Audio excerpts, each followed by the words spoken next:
Dios. La teología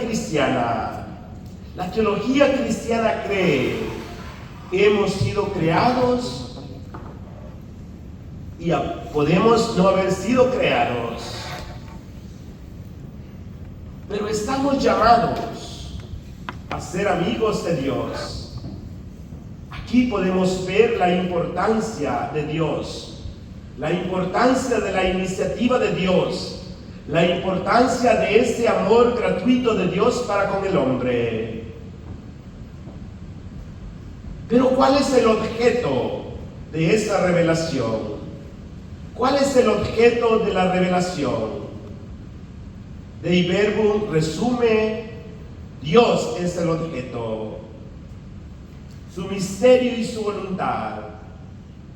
Dios se revela a sí mismo, tal y como es, y así se revela. Dios se revela su intimidad.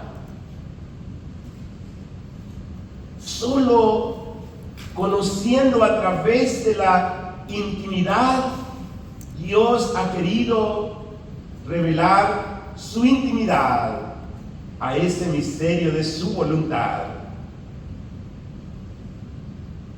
Pero ¿cuáles son los planes?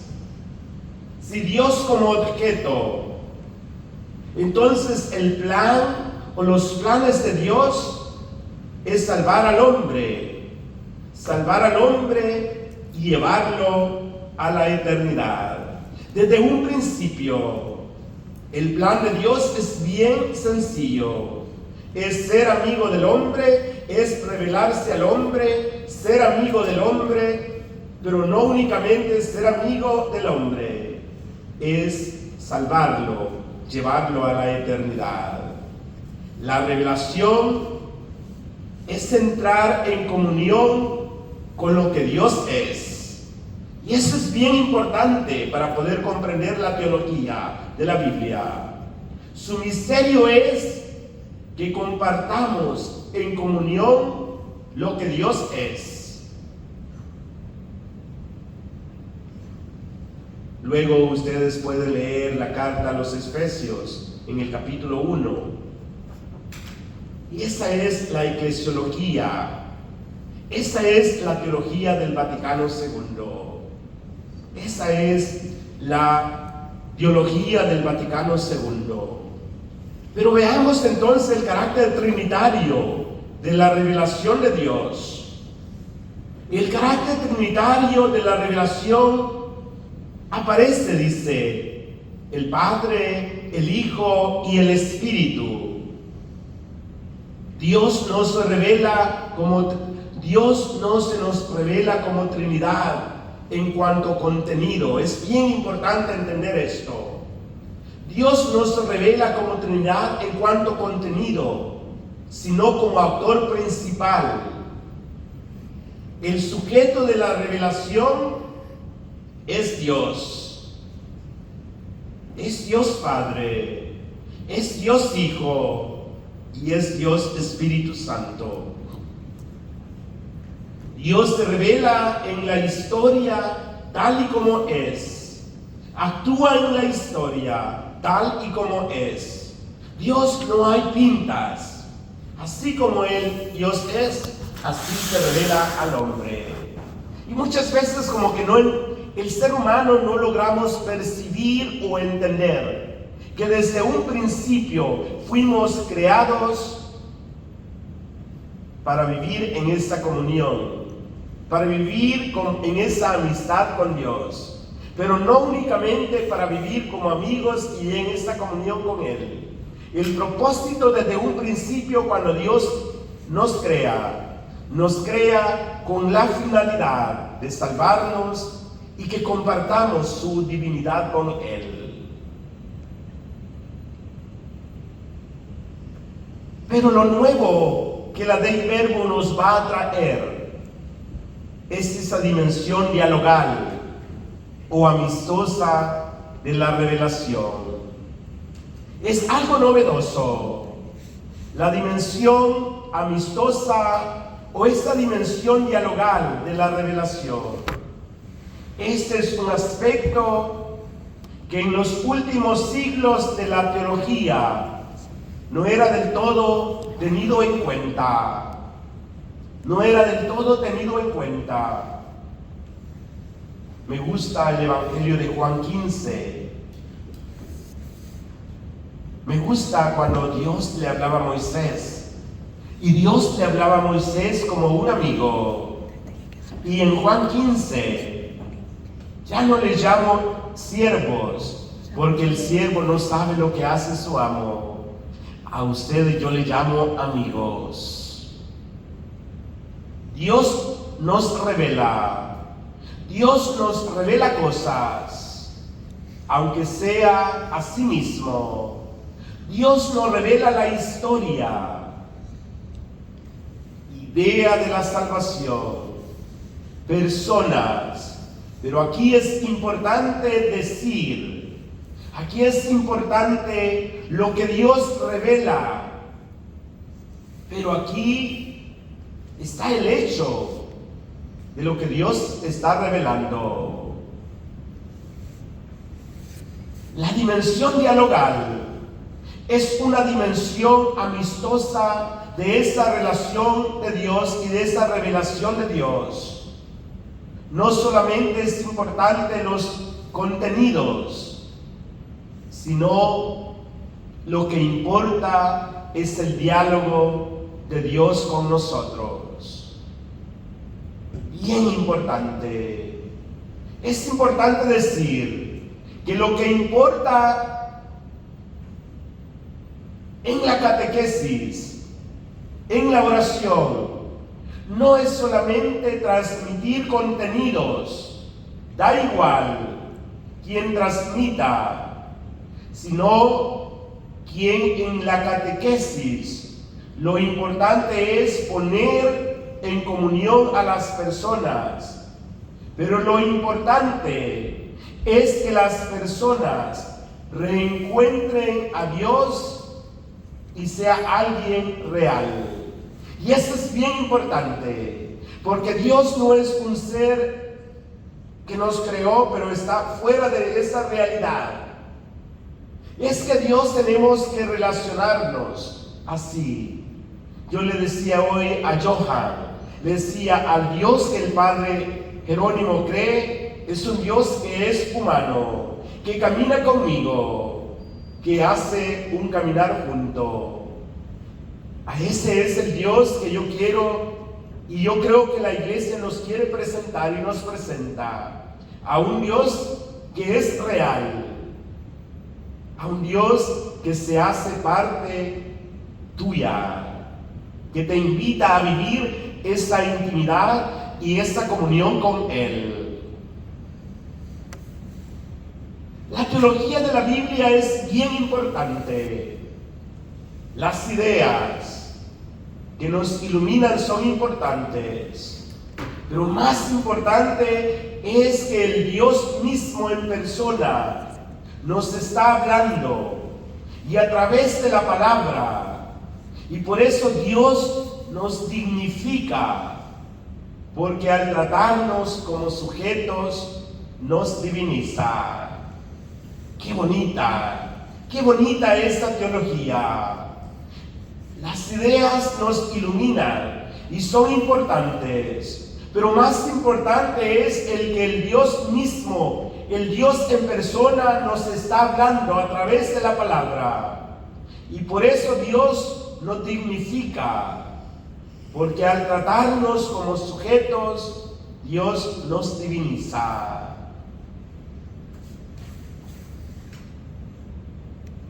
Es importante decir que aquí el Dios mismo, el Dios que se revela, es el mismo que está invitándote a ti y a mí a ser amigos, a crear una amistad.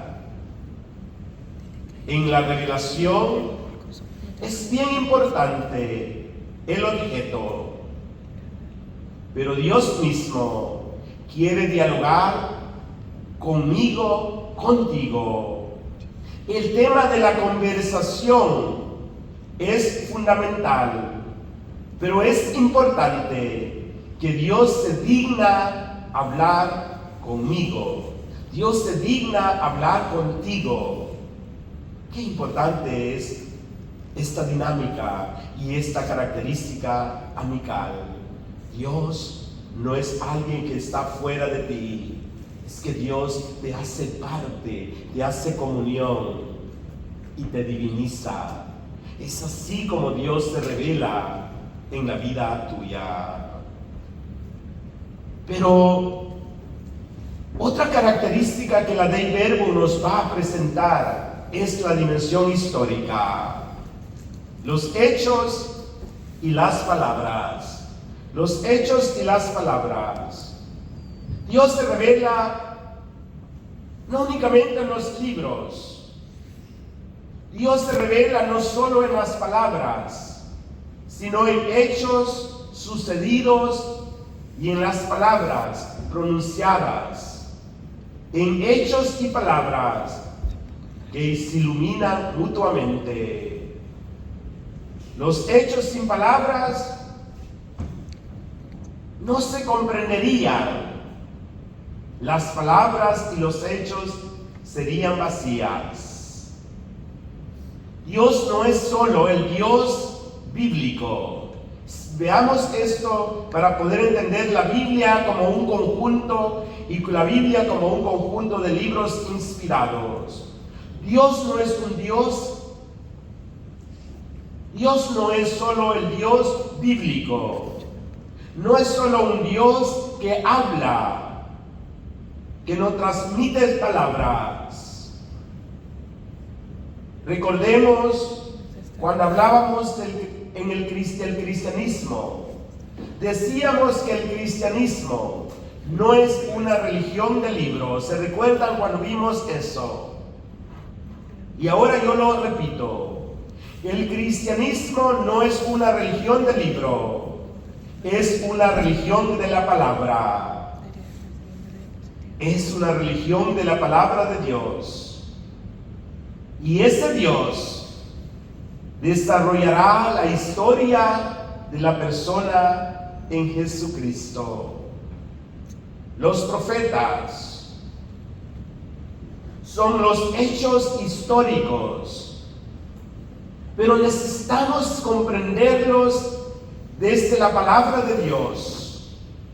Hechos y palabras que iluminan mutuamente la dimensión histórica de esa revelación. Dios se revela y nos salva a través de los acontecimientos históricos. Para Él, Antiguo Testamento es la clave histórica y más importante, el Éxodo. Cuando Dios, a través del capítulo 12 del libro del Génesis, Dios llama a Abraham. Pero todo ese compendio histórico, de esos hechos históricos del Éxodo, es la clave para poder comprender a este Dios. Pero este Dios que te ha creado, sos su criatura, tiene otra característica y es la dimensión salvífica. Ese carácter salvífico, Dios no se revela fundamentalmente para informarnos. Interesante hablar de eso.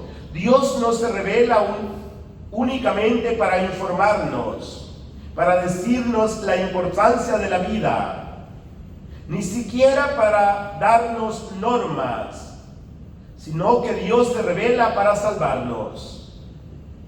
Bien importante, el Dios que nos ha creado no únicamente nos ha creado para darnos normas, para darnos información. La Biblia no es únicamente un libro de información. La Biblia no es únicamente un libro histórico. La Biblia hay que verla como lo que es, a ese Dios que se va a revelar en ella a través de hechos históricos concretos para salvarnos. Pero la intención de Dios es que entremos en comunión con Él. ¡Qué bonito eso! La intención de Dios es que entremos en comunión con Él. Dios lo que quiere es salvarnos. Dios no es un profesor de universidad que nos quiere enseñar, sino Dios es un padre, un amigo que quiere vincularnos a su amor. Veamos así a ese Dios que se nos va a ir revelando en la historia. A un Dios que no es un catedrático, a un Dios que no nos va a imponer nada, pero es un padre, un amigo que quiere que nosotros, por ejemplo, lo dejemos tomar de la mano de Él, que Él nos guíe, que Él nos lleve y Él nos va a llevar a puerto seguro. Dios nos va a llevar a la eternidad. Y esta última característica o dimensión cristocéntrica que nos va a hablar la Dei Verbo. Cristo es la plenitud y el mediador de toda revelación. En el fondo, Cristo es nuestro Salvador. Cristo es la persona histórica. Dios ha hecho carne. Dios ha hecho carne que nos salva. Cristo es el que nos llama amigos. Cristo es la verdad revelada. Cristo es la esencia de Dios. Cristo es la Trinidad revelada. Cristo como plenitud de esa revelación. Dios se revela en los profetas, se revela en la historia de Moisés, se revela en Abraham. Cristo es la plenitud de la revelación, pero Cristo es el mediador de toda esa revelación. Si Dios se revela en Abraham, allí estaba Cristo, allí está Cristo. También si Dios se revela a Adán, o se revela en la época de Noé, ahí estaba también Cristo. Los santos padres tienen bien claro esto. También San Pablo. Jesucristo no es solamente el momento histórico de su vida en Nazaret, sino Cristo, el Verbo eterno de Dios, es también el mediador de toda la revelación. Pero esto es tan importante entenderlo. ¿Por qué? Porque para poder entender la teología bíblica es importante entender desde estas dimensiones Cristo como plenitud. Es que dice, y me gusta porque dice San Juan de la Cruz, es que cuando Dios abría la boca así, ¿qué le salía? Le salía la palabra. ¿Y quién es la palabra? Es Jesús. Vean qué hermoso es eso. Qué hermoso es eso. Cristo es el mediador de toda esa revelación. No nos olvidemos que Cristo es la palabra de Dios en cuanto a Dios. Dios, en cuanto a Dios, entendamos, en cuanto a Dios quiere abrir la boca, es lo que decía. Cuando Dios quiere abrir la boca para revelarse, ¿qué le sale a Dios? Le sale la palabra. Y esa palabra es Cristo. Vea que nadie le había explicado de esa forma. No entendemos nosotros eso desde esa dimensión. Cuando Dios abre la boca, ¿Qué sale de la boca de Dios? Sale la palabra. Me van a leer también el prólogo de San Juan, capítulo 1, para poder entender lo que es el logo, para poder entender lo que es la palabra. Cristo es eso. Cristo es Dios, pero no puede revelarse parte de Cristo, porque Cristo es la palabra de Dios. Veamos esto, es la palabra de Dios. En cuanto Dios habla, es Cristo quien sale de la boca. Por eso es Cristo la plenitud y mediador de toda revelación divina. Qué bonito, qué profundo esto. Pero veamos esta dimensión cristológica de la revelación. Cristo es la plenitud, Cristo es el mediador de Dios. Dios se revela en Cristo. Cristo es el verbo eterno de Dios. Cristo es la plenitud de la revelación. Pero también Cristo es el mediador de toda esa revelación. Cristo es el verbo de Dios encarnado. Él es la palabra de Dios. Y en cuanto a Dios, entendemos, cuando Dios abre la boca, ¿qué sale? Sale la palabra. Y esa palabra es Cristo. Cuando Dios habla, es Cristo que sale de su boca. Aquí voy a hacer como un paréntesis para poder explicar brevemente lo que es la revelación y salvación, que es bien importante. Al final vamos a compartir, porque esta dimensión teológica es tan rica que yo realmente me emociono, pero no me puedo poner a detenerme a preguntarles qué piensan. Al final ustedes comparten conmigo, ¿vale? Pero veamos entonces la revelación y salvación.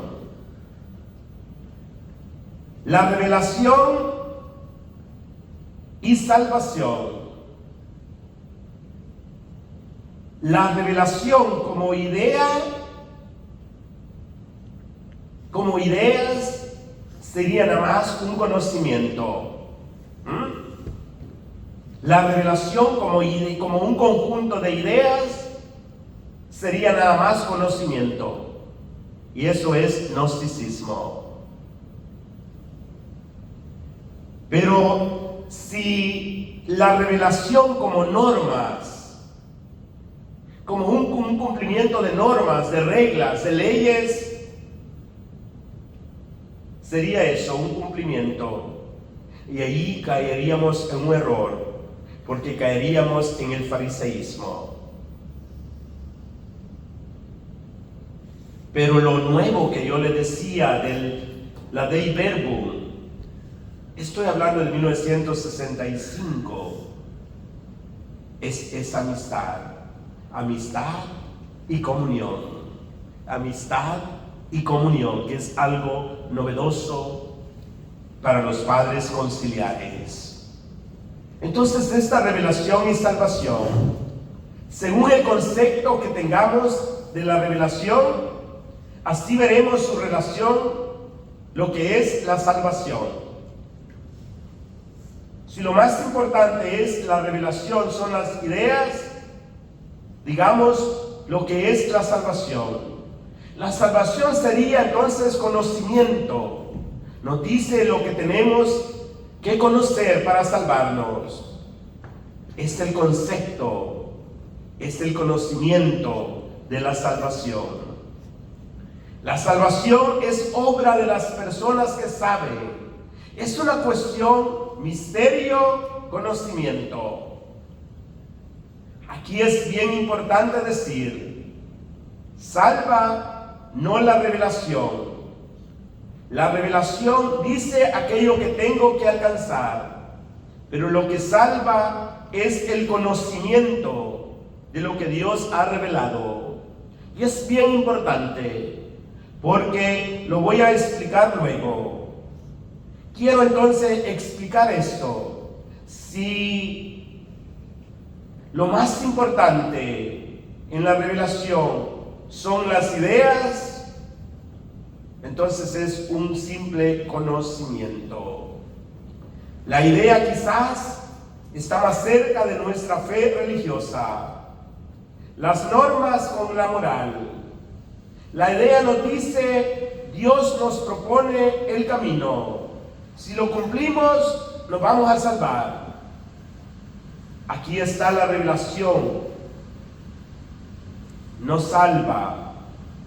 Es un requisito fundamental, pero lo que salva son las normas. Lo que salva es el cumplimiento de esa revelación. Sí, es bien fácil de entenderlo. Cuando nos referimos a la revelación como normas, las normas son importantes. La moral es fundamental. Lo que nos salva es el cumplimiento de esa revelación. Las normas son importantes. La moral es fundamental. Las ideas son importantes. Pero lo más importante de todo y la esencia de la revelación es la ley del conocimiento. Es la ley del conocimiento. Pero lo nuevo, lo novedoso aquí es esta última parte, la amistad. La revelación como comunión. Dios revelándose está entrando en comunión con nosotros. La fe, por tanto, no es ideas y cumplir normas. La fe es recibir a una persona que llama a la comunión y que llama a la salvación. Por tanto, comparto esto que lo saqué, que en 2 semanas lo voy a explicar muy bien. Pero cuando me refiero a esta relación, revelación y salvación, cuando me refiero a esta dimensión de amistad de Dios para con nosotros, la fe forma parte del concepto de revelación. Porque si la revelación tiene ese carácter fundamentalmente amistoso, de amistad y comunión, esa dimensión dialogal de relación, pues la fe es una propuesta que necesita ser respondida. Veamos eso. La fe entonces es una respuesta adecuada a esa revelación. La fe como respuesta. El ser humano es como un campo. El ser humano somos como un campo. Somos tierra buena. Pero si sembramos trigo en ese campo, vamos a producir trigo. Pero si no sembramos nada en esa tierra buena, no vamos a producir nada. ¿Estamos claros? Entonces, la fe sería las espigas que nacen. Pero si nosotros en ese campo no sembramos nada, no vamos a cosechar nada. La fe es un acto libre del ser humano. La fe no es un simple emocionalismo. La fe no es un simple sentimentalismo. La fe es un acto libre del ser humano, de una persona libre. Si no hay libertad, no puede haber fe. Si no hay libertad, no puede haber fe.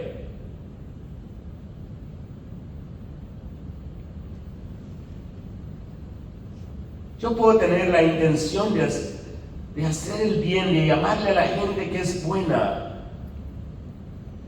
Yo le puedo imponer la fe a la gente, pero no habrá fe. No tendrán fe. La fe tiene que ser esperada por parte de la persona libre que responde. Cuando más libertad hay en las personas, más fe puede haber. Veamos esto. Cuando hay más libertad en las personas, es cuando más fe puede haber. La fe supone los afectos de la voluntad. Pero la fe afecta todo el cuerpo, el alma, el corazón, el entendimiento. La fe es una respuesta total del hombre que posee por entero a Dios. La fe no es una idea personal. La fe no es un mero sentimentalismo. La fe no es un cumplimiento de normas. No es seguir ideas. La fe es una idea personal, una idea, no es una idea, no es una devoción. La fe se entrega. ¿Por qué se entrega? Porque tú la has aceptado con libertad. Porque tú la has hecho vida, la has hecho como una tierra buena, la has hecho producir frutos. Interesante ver la fe, pero ver esta dimensión de amistad. Dios nos llama a ser amigos de Él. Lo mismo, la salvación es la comunión con Dios. Por tanto, ¿qué es la revelación? Es incoar. Interesante. ¿Qué sería entonces la revelación? Es incoar. ¿Saben qué significa incoar? Es habitar, es permitir. Incoar es comenzar en nosotros la salvación. Incoar es iniciar contigo la salvación. La salvación no es sino la plenitud de la revelación, que ya es comunión con nosotros. Podemos decir entonces que la revelación, entre revelación y la salvación, no es intrínseca, sino que es la siembra y el fruto, el comienzo y la plenitud de la vida eterna.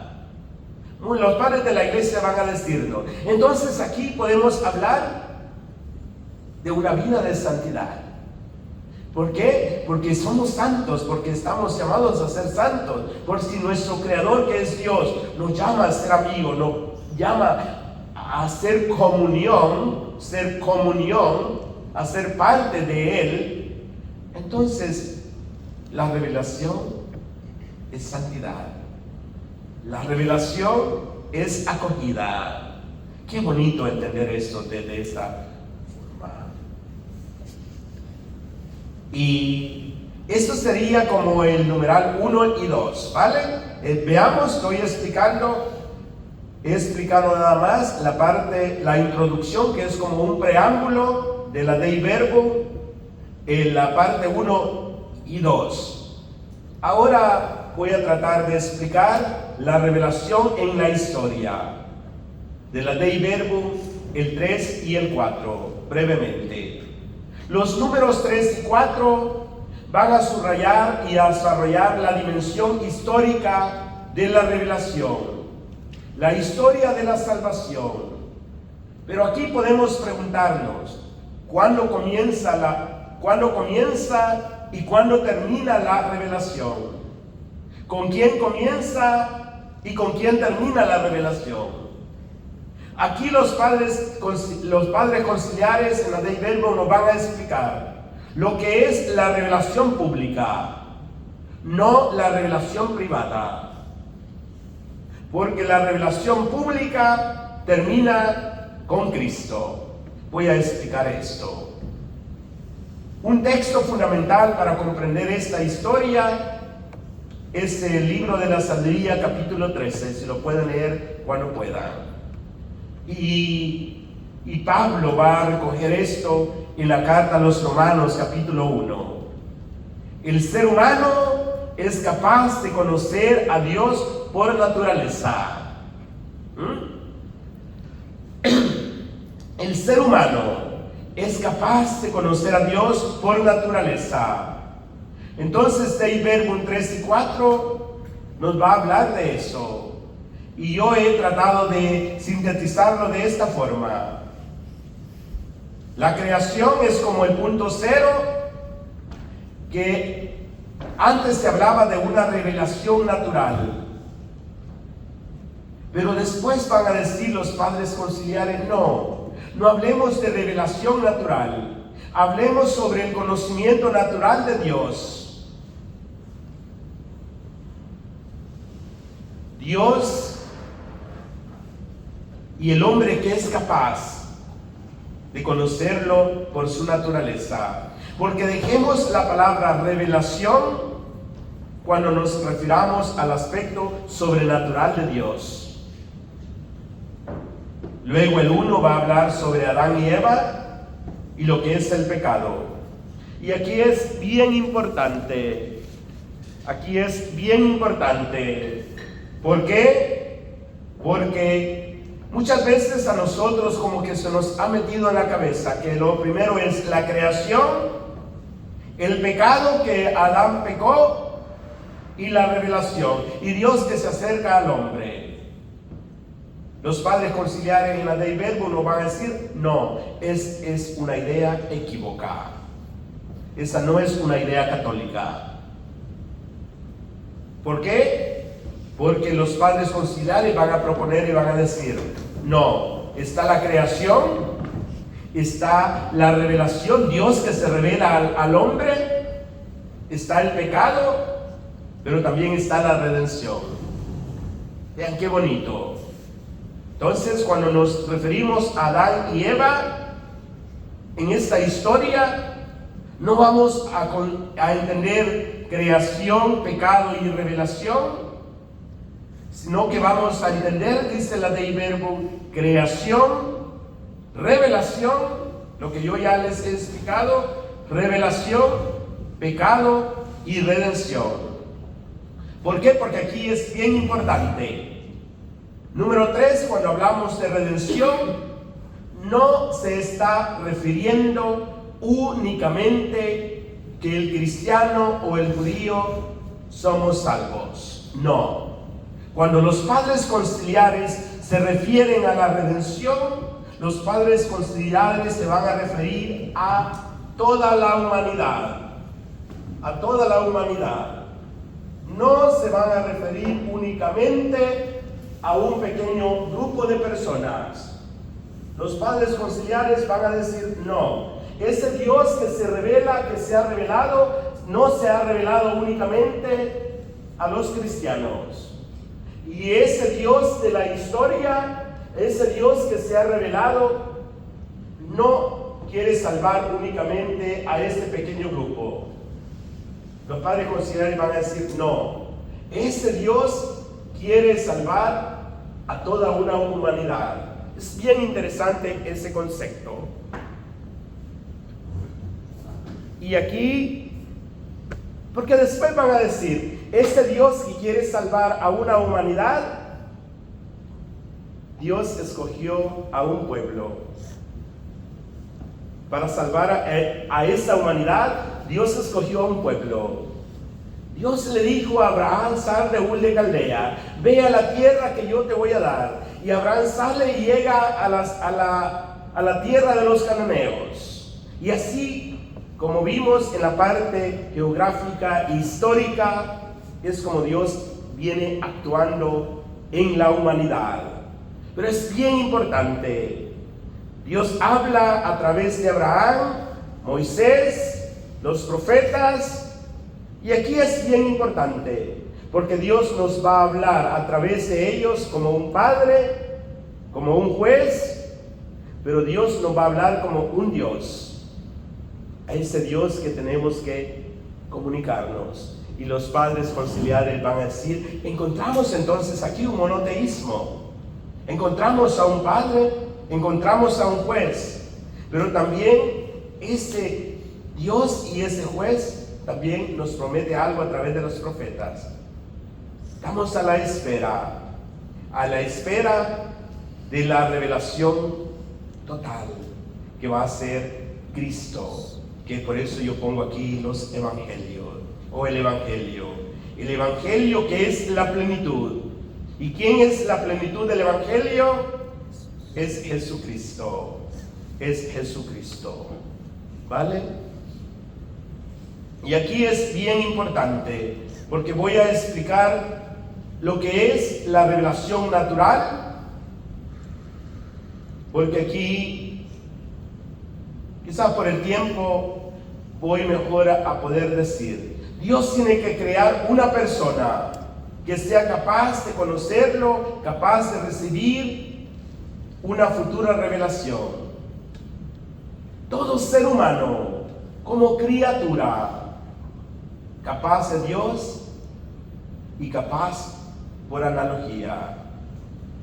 Entonces la revelación sobrenatural, aquí las criaturas somos elevados, somos divinizados. La historia de salvación. Vean qué interesante es lo que nos va a decir aquí. Aquí está este esquema teológico. La creación, Dios que crea al hombre, pero luego entra el pecado original, pero luego viene la revelación. Este, decía, no es un esquema católico. El esquema que la iglesia y los padres conciliares van a aceptar es creación, Dios que se revela al hombre, el hombre que le falla a Dios, pero Dios no le abandona, Dios lo redime. El pecado original no es en contra de Dios, que es creador. El pecado original es un pecado contra un Dios que es un Dios amigo. ¿Sí? Es bien importante entender esto. Podemos decir que en el numeral 3 de la Dei Verbum tenemos un Dios en el mundo y se revela a nuestros primeros padres antes del pecado. ¿Vamos? ¿Se entiende eso? A ese Dios que está en el mundo, Él se va a revelar en primer lugar a nuestros primeros padres antes de que ellos pequen. Bien claro. Nuestros primeros padres rechazan esa revelación y por eso es tan fuerte, tan desastroso que el pecado. Y Dios, frente a ese pecado, no ha dicho nada. Dios no ha dicho, aquí termino. Dios no dijo, pecaste, me fallaste y ya no sigo ya no me sigo revelando a ti, ya no sigo siendo ese amigo. Dios continúa esa dinámica de la revelación que ahora tenemos y que le llamamos redención. Le llamamos perdón de nuestros pecados. Le llamamos misericordia. Continúa eso hasta toda la humanidad. Veamos qué interesante es eso.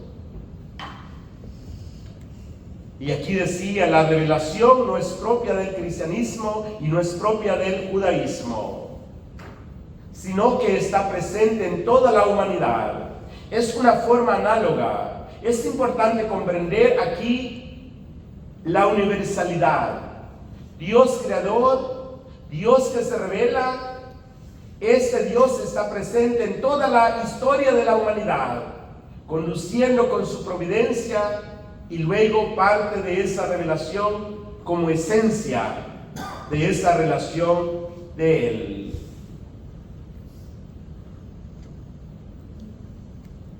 Y aquí está lo que decía, Dios elige a un pueblo, Dios elige a este pueblo, desde Abraham, pasando por Moisés, los profetas. ¿Para qué? Para salvarlos. Porque la revelación afecta todo lo que Dios quiere salvar. La revelación afecta a todo. Dios elige un pueblo. Esto es fundamental en la teología y en la vida cristiana. Que entendamos la universalidad de la salvación y la elección particular de un pueblo para esa salvación. Dios se revela como Dios único, verdadero, como Padre providente y juez justo. Enseña a un pueblo a esperar el Mesías. Vean, los profetas van a estar en esa espera. esta revelación que inicia desde que Dios crea al hombre y a la mujer y lo invita a esta comunión de amistad con Él, pero esta revelación va a terminar hasta en Jesucristo. Y aquí está la plenitud de la historia, que es Jesucristo. El número 4 entonces del verbo está dedicado a la plenitud histórica. Es la revelación que es el Hijo y su encarnación. Este es un texto teológico muy bíblico.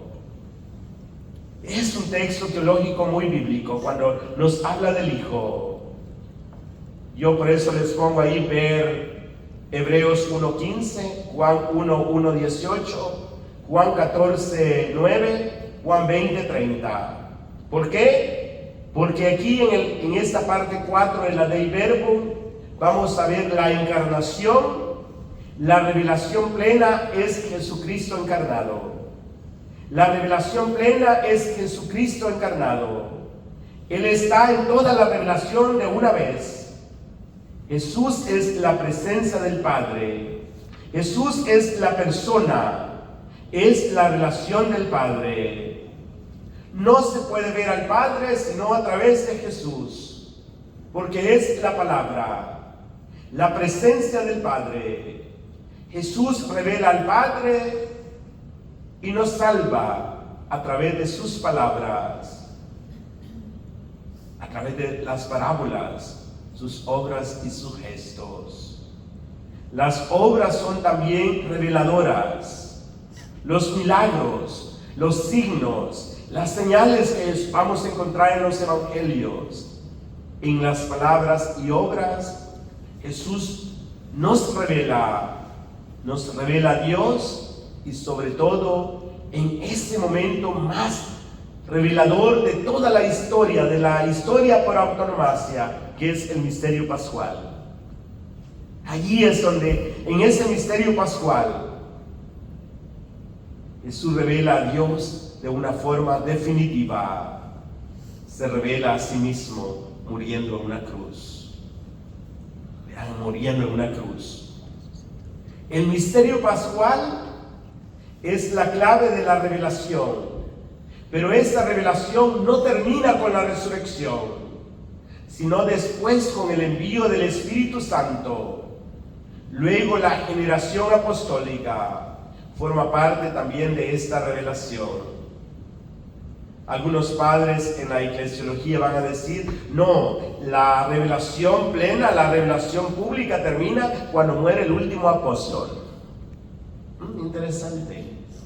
Pero vamos entonces a decir, Jesús se revela, todo el evangelio ha sido escrito para que creamos y que creyendo tengamos vida eterna. Jesús nos ha creado para redimirnos y salvarnos, superar las tinieblas y conceder a superar la muerte y darnos vida eterna. La finalidad entonces de la revelación, de la salvación, es participar de la vida misma de Dios. Y por eso aquí hay algo interesante. Con Jesucristo ya no tenemos que esperar ninguna revelación pública. La revelación ha terminado hasta la parusía de Jesucristo, cuando venga Jesús por segunda vez. La revelación ha terminado en la espera de esa parusía, que es la segunda venida. Y San Juan de la Cruz es lo que yo les decía, y me gusta mucho, porque yo voy a terminar con eso. San Juan de la Cruz comprendió bien esta revelación cuando dice, con Cristo Dios se quedó mudo, porque nos lo ha dicho todo. Dios ya no puede amarnos más. Nos lo ha dicho todo en Jesucristo.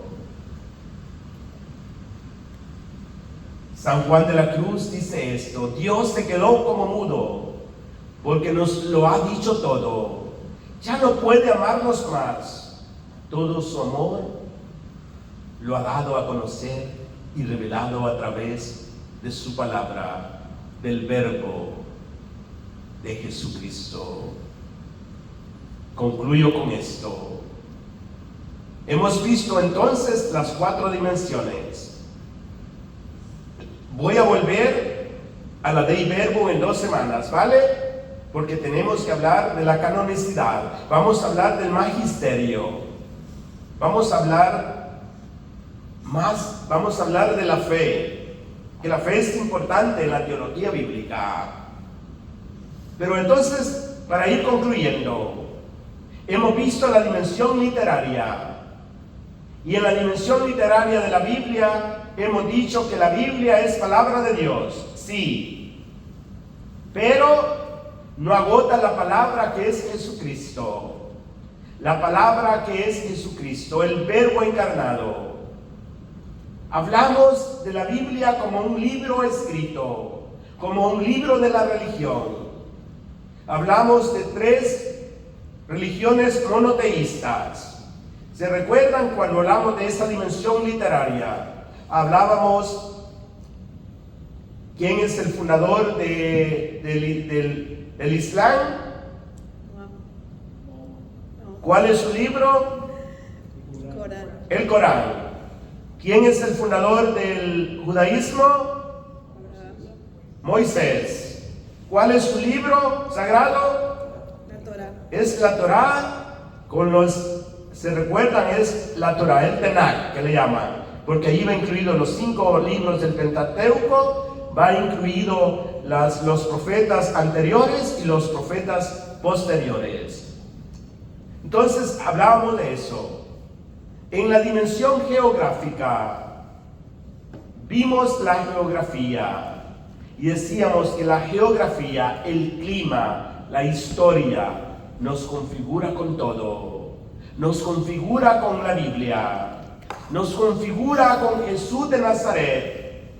Acercarse a la Biblia es acercarse a la palabra, es acercarse a la tierra de Jesús. La dimensión histórica, que fue larga, es algo fundamental, porque el Dios bíblico es un Dios que interviene en la historia y se revela en la historia.